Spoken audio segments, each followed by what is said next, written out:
Naharolgi Khonjel Thorom Tabiri Singbu Taram Nokcheri Ngasigi Thorom the Thamzeri Talent of the Month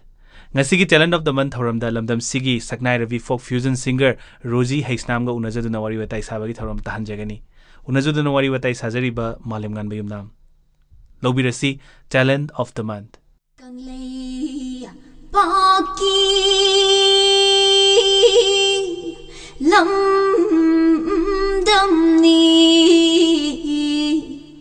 Ipudha pakhang bana kon balam Kanglanak khoi dau oi balam Kaubru na limpu oi balam Thamjing na ufam oi balam Boy rei mai tay lay pa kang lay pa ning thi jabi lamdam ni Miam the Tahanjakriba Khonjel asi Miam na susuk soy soy na khangbiram lagani atopa kana sunate lamdam sigi Miam na thoidok hendok na pamnariba folk fusion singer Rosy Heisnam ni Rosy Heisnam hozi mai khoi studio da lengchinduna leibire hanmakta Rosy bu All India Radio Imphal gi Naharolgi Khonjel na taram nokcheri Thoram tabi bapum na makpu Rosy Heisnam na ikokna na krumjari Rosy da han boy na lakchening basi Rosy gi basic background ama haiba tare ima baba gi ming kari kawi aduga mafam karai da pokpono haiba na chingbagi matang na kitang samlamna thambi egi pokna fam lamdam na thang ga Heisnam laikai dagini aduga hauzik na khoya thong polem laikai da leizari aibu pokpi ba baba gi ming na Heisnam Raghumani aduga ima gi ming na Heisnam mongbi thaja ima baba se kari sinfam da leibano haiba du ko panbi hauzik se baba na motor vehicle da Imphal West ki da petition writer na leizari aduga mama di dum housewife aduga Rosy gi ichilinaw sina kaya no Rosy na kaya subuno habi du sukhang jani ai ichinaw se ahum ne ai na han ne aduga nupi ngakta ne okay aduga Rosy isagi academic line se di kadai fawo changshin bire aduga isai gi oina habi tare kadai fawo changshin bire habi du sukhang jani hauzik Manipuri University of Culture da BA 4th semester tamjari khunung isai da honors tawje aduga isai gi lamsida na isai classical Hindustani music second year se tharaga third di lotion gidra hai ta vishar che lotion dri dubu tam na tam ge na dikhali na ta lotion ge na khali duga agi ahan ba oza se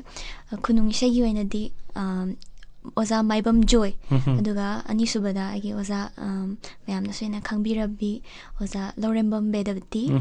duga abok langa thel thoinu khunung isai da oza ahum sima laire aduga classical music tana oza Himachal aduga aise keno su tamjare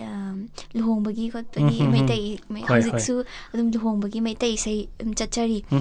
maitai sai gi tamjarak pasina oza Brojen Mangang oza sida su tamme aduga Salai Holdings Private Limited ki oza sing mayam ama lay oza sing su ta thok ta sin tawnaraga adum maitai se su tamjari hai tare hauzik aduga hauzik ai Salai Holdings Private Limited ta Salai lai thau sanglen gi sai sakpi oina su leijari yam nungai Rosy ado matang sida khangjening base khoi gi leisabi machani hai tare Rosy se ko ado luhung bagi khoi isai ga sakpa chatpase asida maruina masi kitang hanlaman singi thabak oina tawidana ko babo mayon da pham doi ni me khoi hanlaman me ama phambi doi ni ado mayam dugi reaction se kamaina ga tawi Rosy hoina ga isai sakko da mokoina phongdok pirak pa mokoi gi wakhalon da hoi adum mayam bana thagat piri hotno ibema kan hotno haidi sumaina noina sumaina tholak pase yam harawi khotli adumaina haibirak pa ngaktane aduga luhongbai chatpase isadadi yamna comfortable oizada bado adumaina haidi ikaiba kanum sanum phaujei ba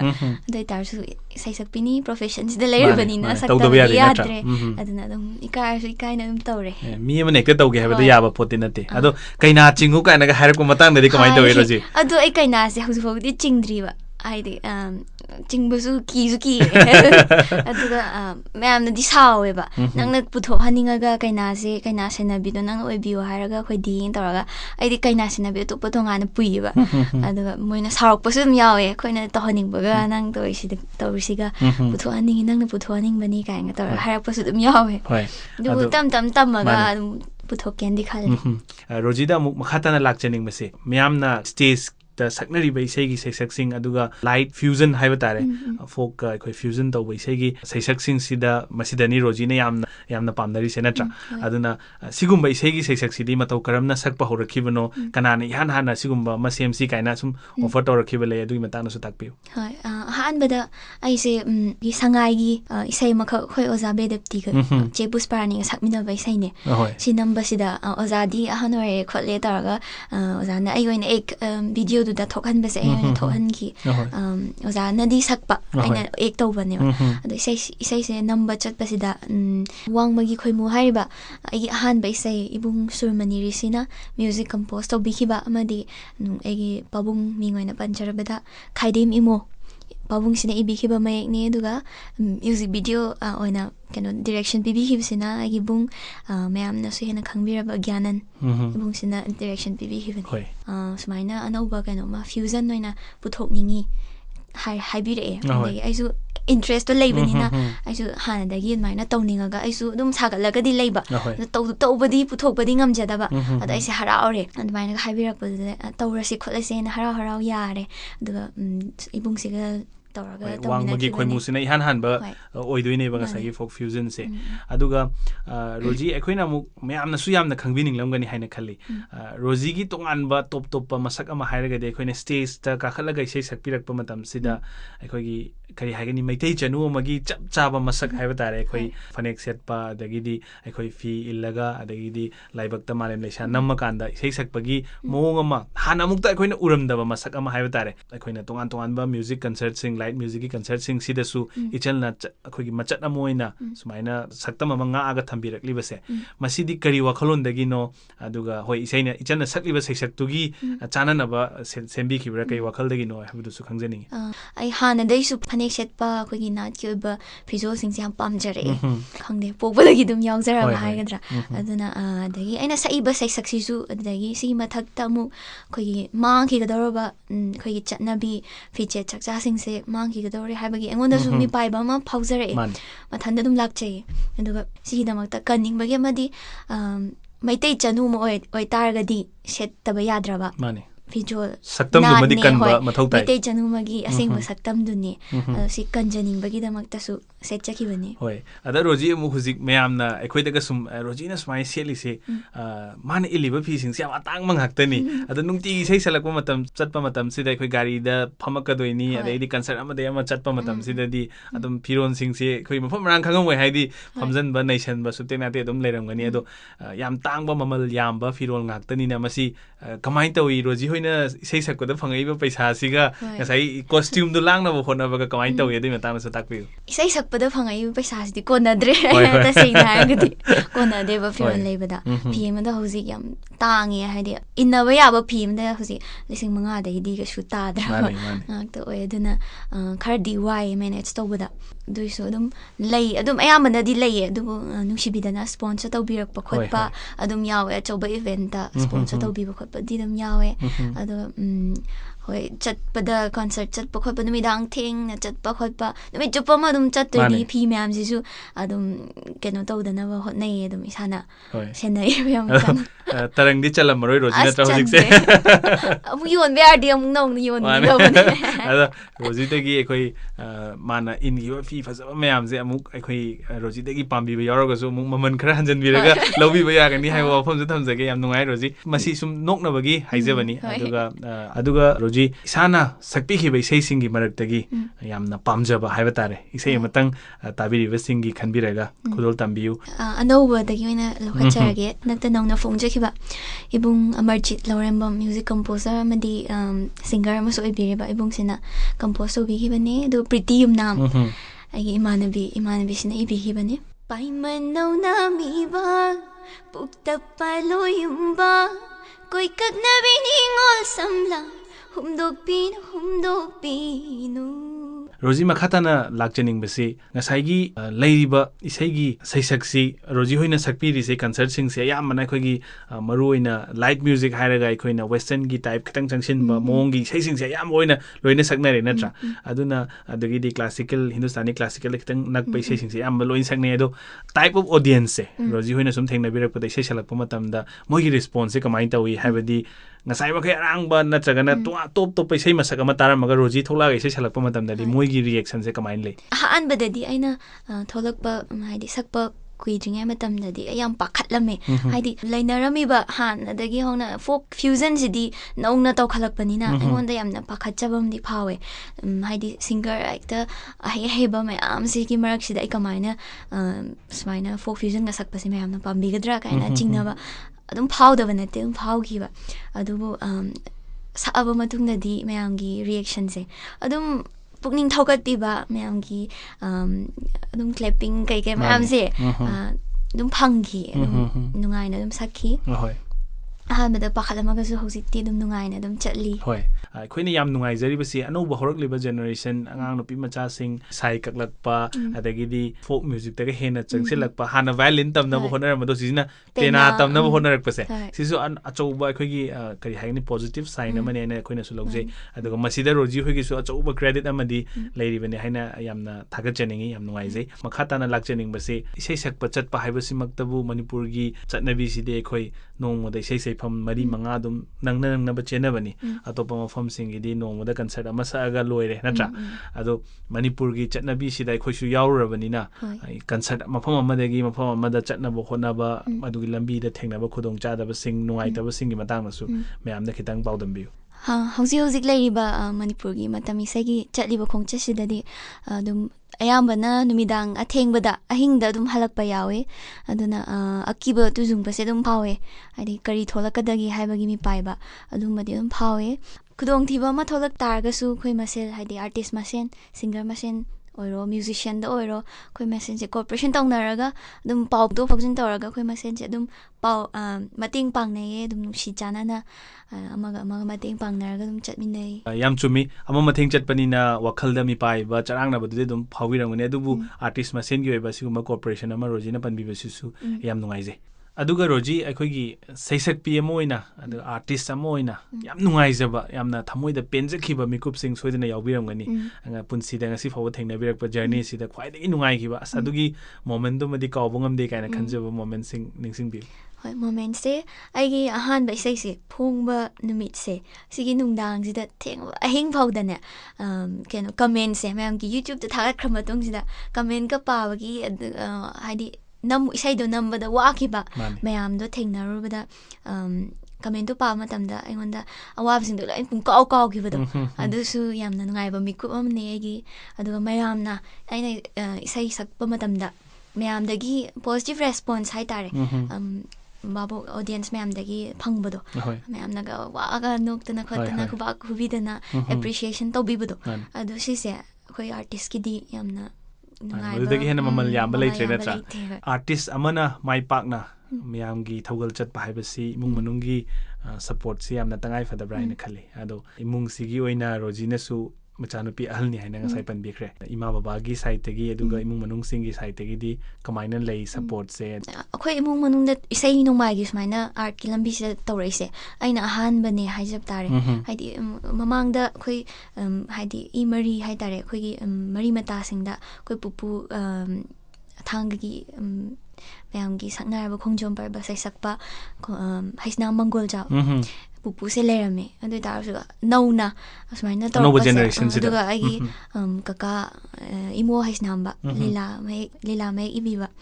ai kaka ni babagi manang no pane asisu le adu asmaina nauna torpas di aina han ba oibanina support full support ne imung manunggi di loina mag thawai yauna imasu babasu mag support obi aduga chatpa khotpa chatmina base isai nongai chatpa sisu ayama matamda mama baba ga dum loina chatle mama pharak targa di mama ga baba ga khatang chatpa su yawe aduga toppa mi lam sangna chatlaga di mi toppa imung manunggi oiro khangna ba aduma mi puraga chatpa su yawe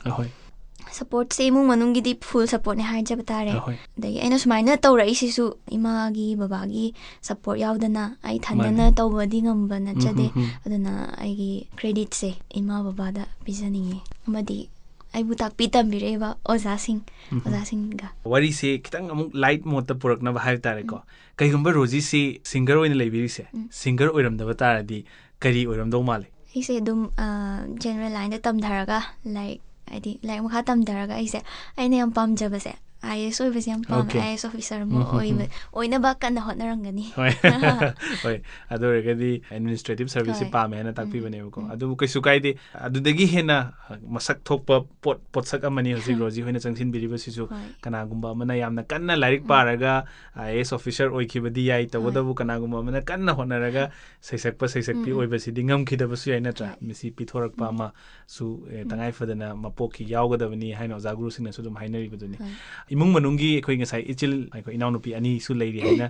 takpiri ado makhoi di kari dana hena pamna lei Rosy ne sei sakpasi uraga makhoi su isei sakning bagi wakholon ga leibra kamai tawi ai inau pi yai mase shidi isei nong ma gi pamudi pamasu madi masagi wen haizadeba sakpa khoi pase du atombi di engon dagi hena umana bu fazana sae hojik se ado ikai bagi haidi angang ori bagi kano fazana mimang thoga sao haibadi yadeba adu masu yamdi pame matamgi matungina kadra khalli hoi am fai ado machi su leirabani na guideline do matik chana dum pi bangam nani haibagi thajabadu su lei ado Rosy matang sida amu isei amatanga miyamna khudol tambiradi yam nungai ni khulona bayang do lambi se thik le sing nang lagte lot ki bana mit yeng tam na tham ngam dari mit yeng tam na tham ngam dari kulona bayang do lambi se thik le sing nang lagte lot ki bana mit yeng tam na tham ngam dari mit yeng tam na tham ngam dari ithang le lag pa u ngam dari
ꯁꯩꯁꯛꯄꯤ ꯑꯃ ꯑꯣꯏꯅꯕ ꯍꯣꯠꯅꯕꯗ ꯁꯩꯁꯛꯄ ꯑꯃ ꯑꯣꯏꯅꯕ ꯍꯣꯠꯅꯕꯗ ꯑꯩꯈꯣꯏꯒꯤ ꯍꯛꯆꯥꯡꯒꯤ ꯃꯔꯨꯑꯣꯏꯅ ꯈꯅꯥꯎꯒꯤ ꯁꯔꯨꯛꯁꯦ ꯑꯩꯈꯣꯏ ꯌꯥꯝ ꯆꯦꯛꯁꯤꯟꯅ ꯌꯥꯝꯅ ꯇꯦꯛꯇ ꯀꯥꯏꯗꯅ ꯊꯝꯕ ꯍꯥꯏꯕꯁꯦ ꯌꯥꯝ ꯇꯉꯥꯏ ꯐꯗꯦ ꯔꯣꯖꯤ ꯑꯗꯨꯅ ꯀꯔꯤ ꯀꯔꯤ ꯆꯦꯛꯁꯤꯜ ꯊꯧꯔꯥꯡꯁꯤꯡ ꯂꯧꯈꯠꯄꯤ ꯀꯔꯤ ꯀꯔꯤ ꯆꯥꯕ ꯊꯛꯄꯗ ꯀꯔꯤ ꯀꯔꯤ ꯆꯦꯛꯁꯤꯜ ꯊꯧꯔꯥꯡ ꯂꯧꯈꯠꯄꯤ ꯍꯥꯏꯕꯗꯨꯁꯨ ꯇꯥꯛꯄꯤꯌꯨ ꯑꯩꯁꯦ ꯑꯌꯥꯝꯕ ꯃꯇꯝꯗ ꯍꯩꯒꯨꯝꯕꯁꯦ ꯑꯁꯤꯟꯕ ꯄꯣꯠꯁꯦ ꯀꯌꯥ ꯆꯥꯗ꯭ꯔꯦ ꯆꯥꯔꯒꯁꯨ ꯁꯦꯝꯒꯨꯝꯕ ꯑꯗꯨꯝꯕ ꯌꯥꯝꯅ ꯀꯟꯅ ꯁꯤꯟꯕ ꯅꯠꯇꯕ ꯁꯥꯏꯇ꯭ꯔꯁ ꯑꯣꯏꯗꯕ ꯍꯩꯁꯤꯡꯁꯦ ꯁꯨꯝꯕꯁꯦ ꯑꯣꯏꯅ ꯆꯥꯔꯦ ꯑꯗꯨꯒ ꯏꯁꯤꯡ ꯂꯨꯝꯕꯨ ꯂꯨꯝꯕꯨ ꯁꯥꯕ ꯊꯛꯑꯦ ꯑꯗꯨꯒ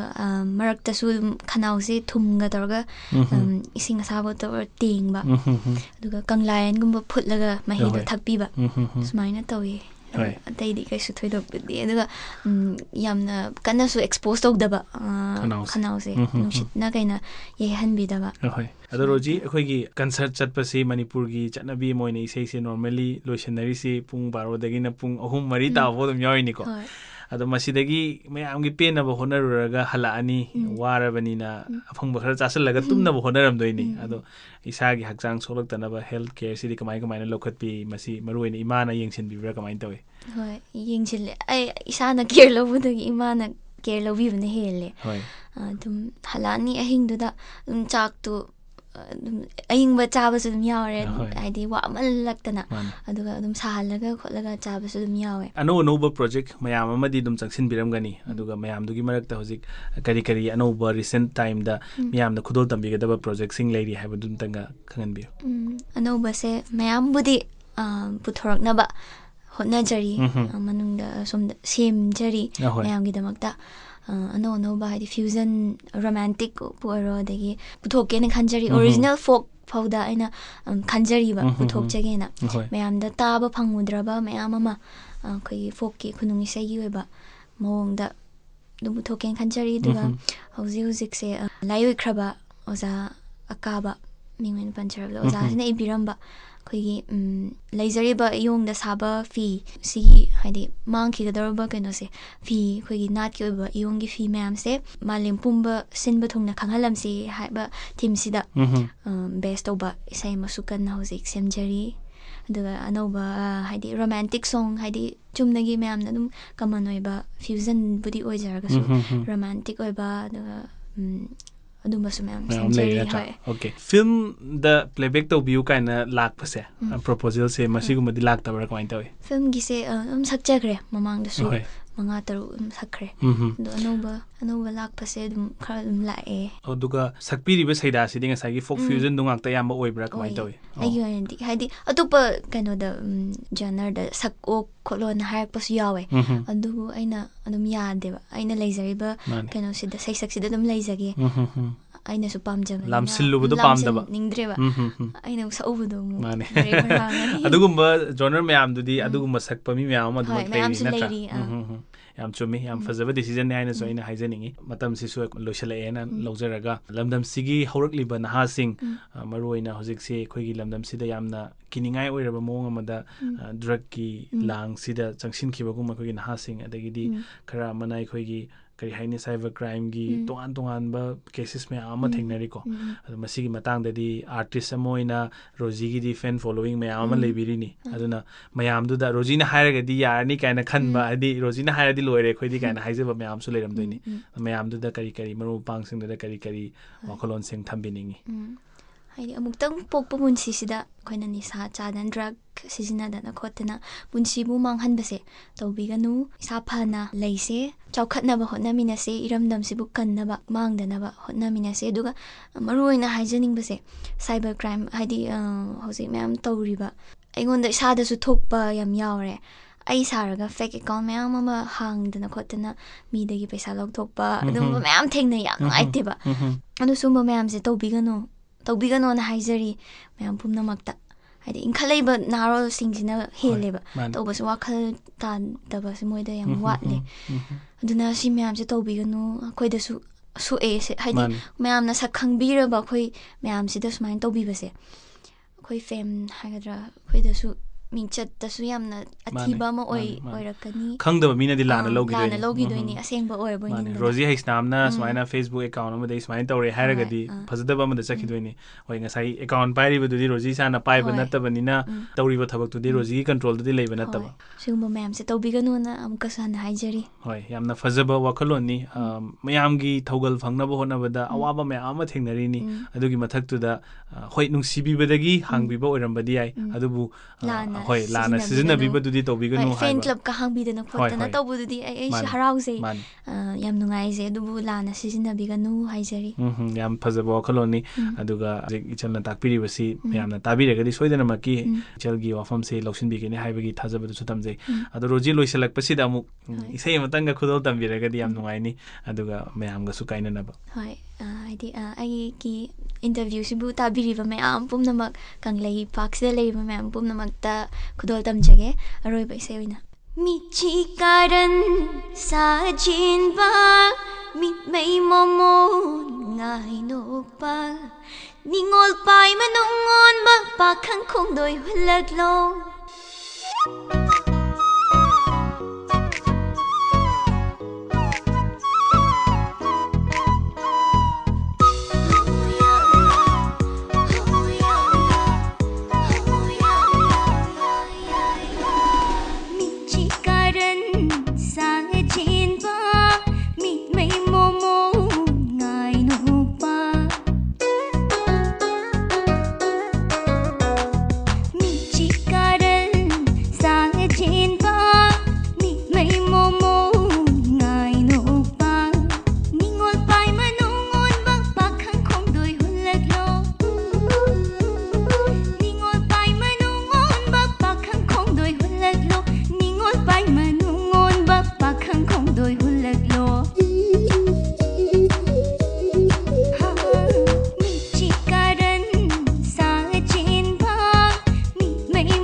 ꯌꯥꯝ ꯅꯨꯡꯉꯥꯏꯔꯦ ꯉꯁꯤ ꯔꯣꯖꯤ ꯍꯩꯁꯅꯥꯝꯒ ꯉꯥꯏꯍꯥꯛ ꯐꯝꯃꯤꯟꯅꯗꯨꯅ ꯋꯥꯔꯤ ꯋꯥꯇꯥꯏ ꯁꯥꯕꯒꯤ ꯇꯥꯟꯖꯥ ꯄꯤꯕꯤꯕ ꯔꯣꯖꯤꯒꯤ ꯇꯨꯡꯒꯤ ꯆꯪꯁꯤꯟꯕꯤꯒꯗꯕ ꯄꯨꯟꯁꯤꯒꯤ ꯈꯣꯡꯐꯝ ꯈꯨꯗꯤꯡꯃꯛꯇ ꯇꯥꯏꯕꯪ ꯁꯦꯝꯕ ꯃꯄꯨꯅ ꯊꯧꯖꯥꯟꯕꯤꯕ ꯑꯣꯏꯁꯅꯨ ꯍꯥꯏꯅ ꯑꯣꯜ ꯏꯟꯗꯤꯌꯥ ꯔꯦꯗꯤꯑꯣ ꯏꯝꯐꯥꯜꯒꯤ ꯅꯍꯥꯔꯣꯜꯒꯤ ꯈꯣꯟꯖꯦꯜꯒꯤ ꯃꯥꯏꯀꯩꯗꯒꯤ ꯌꯥꯏꯐ ꯃꯪꯒꯣꯜ ꯄꯤꯖꯔꯤ ꯔꯣꯖꯤꯕꯨ ꯉꯝꯈꯩ ꯂꯩꯇꯅ ꯊꯥꯒꯠꯆꯔꯤ ꯃꯌꯥꯝ ꯄꯨꯝꯅꯃꯛꯄꯨ ꯈꯨꯔꯨꯝꯖꯔꯤ